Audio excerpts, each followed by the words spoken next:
প্ৰধানমন্ত্ৰী আৱাস যোজনাৰ ধন সৰলকীৰ লগত জড়িত বিজেপি বৰখাত বাগিচাৰ ১ নং ৱাৰ্ডৰ সম্পাদক আৰু আইটি চেলৰ প্ৰাঞ্জল দে। ঐতিহাসিক চৰাইদেউ জিলাৰ ১০৬ নং বিধানসভা সমষ্টিৰ সাপেখাতী ৰাজচক্ৰ অধীনৰ বৰখাত গাঁও পঞ্চায়তৰ অন্তৰ্গত বৰখাত বাগিচাৰ ১ নং ৱাৰ্ডৰ বিজেপিৰ সম্পাদক তথা আইটি চেলৰ সম্পাদক প্ৰাঞ্জল দে নামৰ বিজেপি কৰ্মীজনে জিঅ'টেক কৰা আৰু ধনৰাশি চেক কৰাৰ নামত অতি কৌশলেৰে মংগলবাৰী বাগ নামত আবণ্টিত হোৱা প্ৰধানমন্ত্ৰী আৱাস যোজনাৰ গৃহৰ ধনৰাশিৰ পৰা ১০,০০০ টকা উলিয়াই নিয়ে।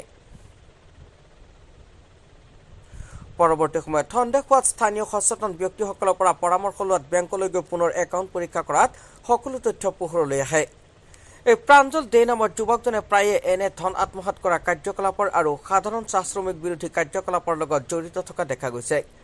বিশেষকৈ বিধানসভাৰ মজিয়াত প্ৰায়ে চাহ শ্ৰমিক সমস্যা সম্পৰ্কত প্ৰশ্ন উত্থাপন কৰি আদিবাসী চাহ জনগোষ্ঠীৰ দৰদী বুলি দৃষ্টি আকৰ্ষণ কৰা বিধায়ক ধৰ্মেশ্বৰ কোঁৱৰৰ নিজা সমষ্টিৰ বিজেপি কৰ্মীৰ এনে কাৰ্যক আদিবাসী চাহ জনগোষ্ঠীৰ দল সংগঠনে গৰিহণা জনাইছে। বিজেপিৰ শূন্য সহনশীলতাৰ শ্লোগান দিয়া শাসনাধিষ্ঠিত দলটোৰ কাৰ্যকৰ্তাৰ এনে কাৰ্যকলাপক একেমুখে গৰিহণা জনাইছে আছাম চৰাইদেউ জিলা সমিতিয়ে। প্ৰাঞ্জল দে নামৰ এনে দুৰ্নীতিগ্ৰস্ত নেতাৰ বিৰুদ্ধে কেনেধৰণৰ পদক্ষেপ ল'ব চৰাইদেউ জিলা বিজেপিয়ে, বিষয়টো সকলোৰে লক্ষণীয় হ'ব। পইচাটো সোমাইছে নে নাই সোমোৱা বুলি মাক সুধিলোঁ। মাক ক'লে প্ৰাঞ্জলক মই চেক কৰিবলৈ দিছোঁ বুলি ক'লে। তো প্ৰাঞ্জনে পাছবুক আৰু আধাৰ কাৰ্ডটো লৈ মাৰ পৰা ফিংগাৰ প্ৰিণ্টটো ল'লে আৰু লৈ তাৰ পৰা ১০,০০০ টকা মাৰ খাই গৈছে। তাৰ পৰা তেখেতে উলিয়াই লৈছে। হয়, তেখেতে উলিয়াই লৈছে চাগে।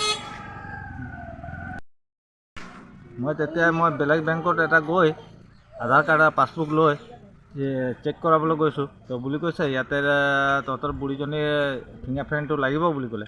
তেতিয়া মই মাক পঠিয়ালোঁ তাক ফিংগাৰ প্ৰিণ্ট দিবৰ কাৰণে। তো মায়ে গৈ ফিংগাৰ প্ৰিণ্ট দি চাইছে। তো বুলি কৈছে ইয়াৰ পৰাতো ১০,০০০ টকা মাৰ খাই গৈছে বুলি ক'লে। তো কেইটা বজাত মাৰ খাই গৈছে বুলি ক'লে। তো মায়ে ক'লে ১০টা বজাত মোৰ ঘৰত প্ৰাঞ্জল দে গৈছিলে, তাৰ মোৰ পৰা ফিংগাৰ প্ৰিণ্ট ল'লে আৰু গ'ল বুলি ক'লে।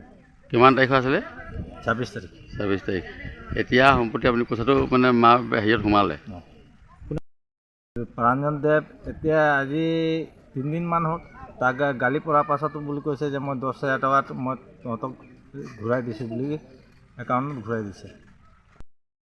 তখন যাইছিলি মুই তার দোকানকে মোকে হকাই থাই, তখন মোকে বলুছে যে ঠিক আছে মুই চেক করলি যে তোর ১০,০০০ টাকা নিকলি গলা, যে মুই তোর টাকাটা এনে ভরাই দেউছে মরলাম।